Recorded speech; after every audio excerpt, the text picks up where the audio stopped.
দেশের রাজনৈতিক অঙ্গনে গৌণ ইস্যুকে মুখ্য ইস্যু বানাতে গিয়ে নিজেদের অজান্তেই ফ্যাসিবাদী বিরোধী জাতীয় ঐক্যের মধ্যে সংশয় সন্দেহের জন্ম দেওয়া হয়েছে বা হচ্ছে।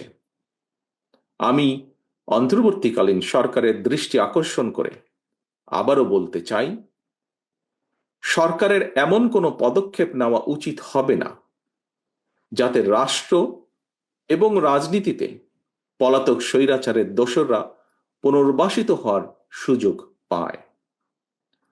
পতিত স্বৈরাচারের দোসরদের হাতে এখনো রাষ্ট্র থেকে লুণ্ঠন করা, জনগণের পকেট থেকে লুণ্ঠন করা হাজারো হাজার কোটি টাকা রয়ে গিয়েছে।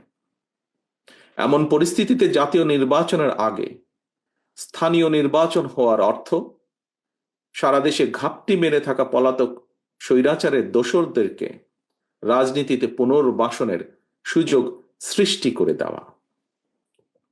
সম্মানিত অতিথিবৃন্দ, দীর্ঘ ১.৫ দশকের মাফিয়া শাসনকালে তরুণ প্রজন্মের প্রায় ৩.৫ কোটি ভোটার সহ কেউ ভোট দিতে পারেননি।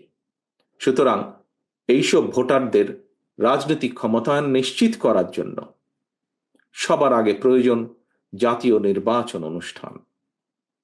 নাগরিকগণ রাজনৈতিকভাবে ক্ষমতাশালী না হলে কোনো সংস্কারই কিন্তু টেকসই হবে না।